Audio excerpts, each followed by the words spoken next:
Israel और Hamas में 49 दिनों की जंग के बाद आज से 4 दिन के लिए आरजी सीज़फायर शुरू हो गया है। गाजा में 14,000 से ज्यादा लोगों की मौत के बाद इजराइल ने फिलहाल हमले बंद कर दिए हैं।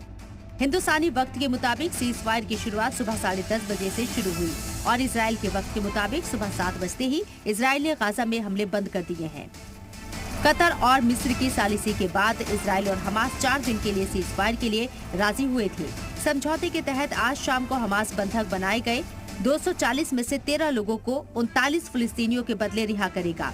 हमास की तरफ से रिहा होने वालों में ज्यादातर खवातीन और बच्चे शामिल हैं। हमास लड़ाकों ने 7 अक्टूबर को इजराइल के 240 लोगों को बंधक बनाकर गाजा ले गए थे।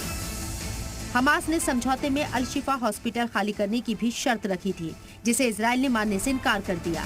मीडिया रिपोर्ट्स के मुताबिक हमास हर 3 फिलिस्तीनी कैदियों के बदले एक बंधक को छोड़ेगा। इजराइल ने हमास को मजीद बंधकों की रिहाई की तरगीब देते हुए जंगबंदी की मुद्दत में इजाफे की पेशकश भी की है। इसके मुताबिक हर इजाफी 10 बंधकों की रिहाई के बदले एक दिन सीज़फायर होगा।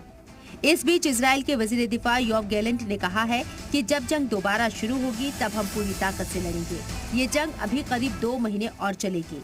हमारा हदफ हमास को पूरी तरह से मिटाना है। सीज़फायर के दौरान हम हमास के ठिकानों का पता लगाकर खुद को और तैयार करेंगे। मीडिया रिपोर्ट्स के मुताबिक हमास का कहना है कि 4 दिन के सीज़फायर के दौरान गाजा में काफी मदद पहुंचेगी। चारों दिन इजरायली आर्मी और हमास की तरफ से हमले नहीं किए जाएंगे।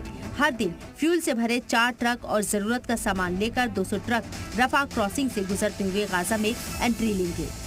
जी मीडिया के लिए दिल्ली से नदीम की रिपोर्ट।